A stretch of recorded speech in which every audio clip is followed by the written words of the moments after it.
देश में 80 करोड़ लोग 5 किलो राशन पे गुजारा कर रहे हों, तो क्या उन परिवारों तक इंटरनेट, कंप्यूटर, लैपटॉप जैसी सुविधाएं पहुंचाने के लिए कोई रोड मैप है ताकि उनके बच्चों को शिक्षित किया जा सके?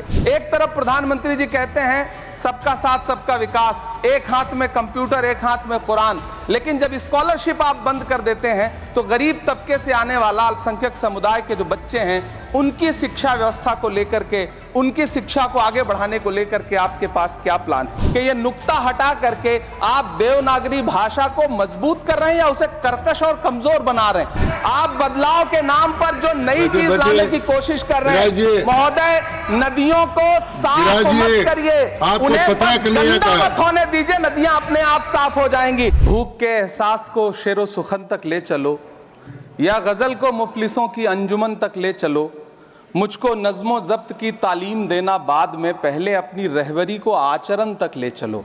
सभापति महोदय, मैं न्यू एजुकेशन पॉलिसी पे बात करने के लिए खड़ा हुआ हूं। माननीय मंत्री जी यहां मौजूद हैं। न्यू एजुकेशन पॉलिसी कहती है कि हमारा जोर टीचर्स ट्रेनिंग पर होना चाहिए, लेकिन जो नेशनल सैंपल सर्वे ऑफिस का आंकड़ा है वो कहता है कि इस देश में सिर्फ 13% टीचर हैं जो ट्रेंड हैं। तो मैं माननीय मंत्री जी से जानना चाहता हूं कि क्या जो 87% टीचर्स हैं जिन्हें ट्रेनिंग देने की अभी जरूरत है, उनको ट्रेनिंग देने के लिए हमारे पास क्या रोड मैप रहेगा, और क्या हमारे पास इतने बड़े पैमाने पर कॉलेजेस हैं, रिसोर्सेज हैं जिनसे उन्हें ट्रेन किया जा सके? हमारी न्यू एजुकेशन पॉलिसी कहती है कि टेक्नोलॉजी पे जोर दिया जाए, और टेक्नोलॉजी के सहारे पढ़ाई को हमने कोविड के दौरान देखा भी है कि किस तरह से बच्चों को टेक्नोलॉजी के सहारे पढ़ाया गया।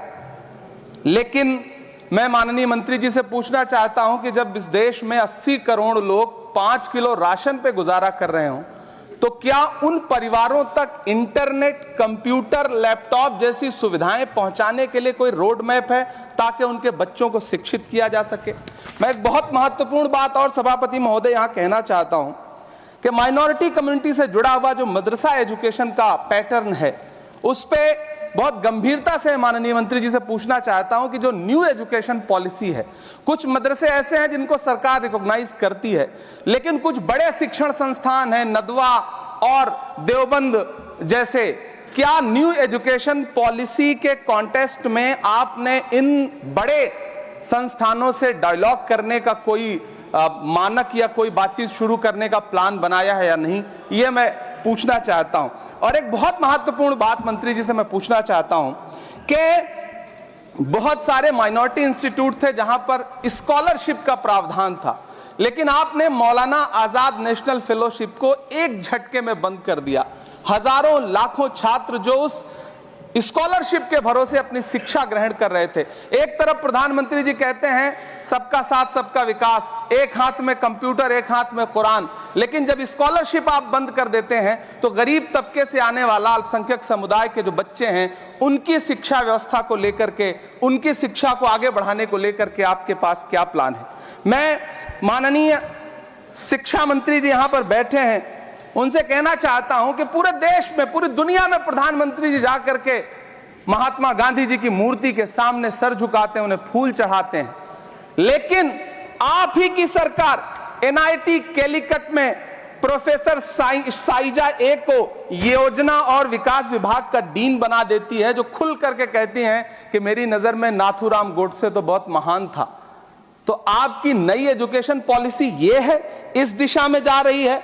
मैं आपके महोदय से, सभापति महोदय, ये कहना चाहता हूं कि किस तरह से NCERT की किताबों में सांप्रदायिकता को परोसा जा रहा है। माननीय मंत्री जी, क्या आपके संज्ञान में है कि केंद्रीय हिंदी संस्थान और नीपा जैसे जो संस्थान हैं उसमें अघोषित तौर पर यह कह दिया गया है कि देवनागरी में लिखते हुए जो नुक्ते लगाए जाते थे, जिनको यह कहा जाता है कि वो उर्दू से आते हैं, उनको अघोषित तौर पर रोक दिया है कि नई छपने वाली किसी भी किताब में नुक्ता नहीं लगाया जाएगा।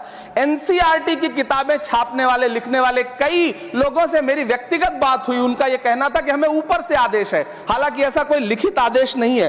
तो मैं आपसे जानना चाहता हूं कि यह नुक्ता हटा करके आप देवनागरी भाषा को मजबूत कर रहे हैं या उसे कर्कश और कमजोर बना रहे हैं? यह मेरा माननीय मंत्री जी से अनुरोध है और यह मैं उनसे जानना चाहता हूं। सभापति महोदय, पीएम श्री विद्यालय को लेकर के बहुत बातें हुई।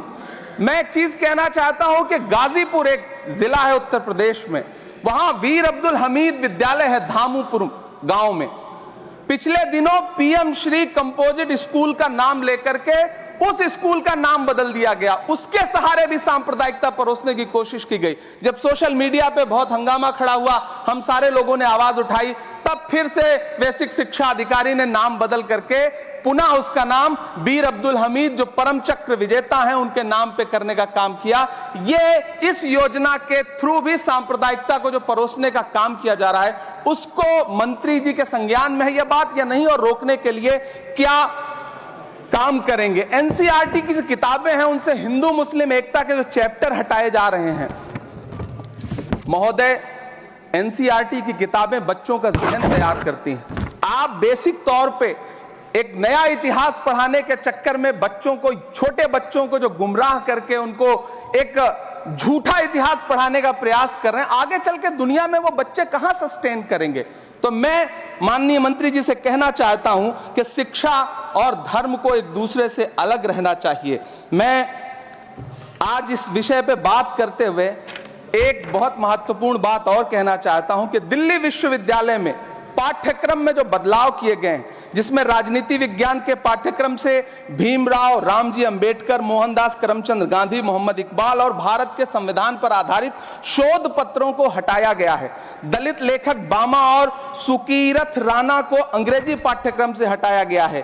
क्या ये चीजें माननीय मंत्री जी के संज्ञान में है? समय बहुत कम है। मैं इस नई एजुकेशन पॉलिसी पर आदरणीय मंत्री जी से और सरकार से इतना कहना चाहता हूं कि आप बदलाव के नाम पर ये जो नई चीजें लेकर के आ रहे हैं, कैंपस में जिस तरह की गुंडागर्दी है, अभी एक माननीय सदस्य ने बोलते हुए जेएनयू का जिस तरह से जिक्र किया कि जेएनयू में इस तरह के नारे लगे, कुछ नकाबपोश लोग आते हैं, नारे लगाते हैं, चले जाते हैं, पुलिस सालों साल गुजरने के बाद उन नकाबपोश लोगों को ढूंढ नहीं पाती है। इतने प्रतिष्ठित शिक्षण संस्थानों को बदनाम करने के लिए जो तरीका सरकार इस्तेमाल कर रही है वो बहुत शर्मनाक है। पिछले दिनों एक महिला भी नकाबपोश, जिसने छात्रावास में लाठी बरसाई थी, डंडे चलाए थे, वो आज तक उसकी पहचान नहीं की जा सकी, दिल्ली पुलिस उसे ढूंढ नहीं सकी। जामिया की लाइब्रेरी में जिस तरह से लाठियां बरसाई गई थी, उनके जख्मों के निशान आज तक नहीं सूखे हैं। अलीगढ़ मुस्लिम विश्वविद्यालय को लेकर के वहां के सांसद जिस तरह की भाषा का इस्तेमाल करते हैं, वो बहुत शर्मनाक है।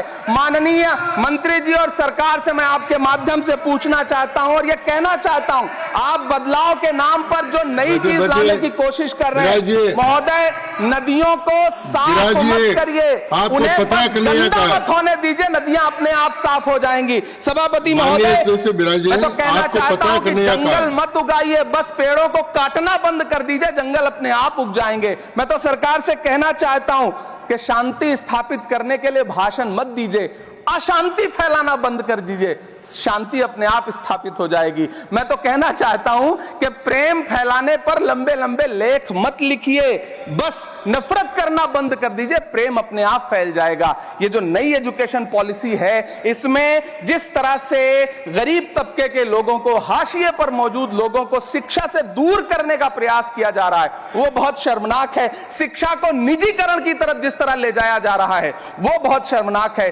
माननीय मंत्री जी इस पर सोचें और इसे सुधार करने का प्रयास करें। इस सदन की तरफ से शायद इससे बेहतर बात, इससे बेहतर सुझाव हम नहीं दे सकते। बहुत बहुत धन्यवाद।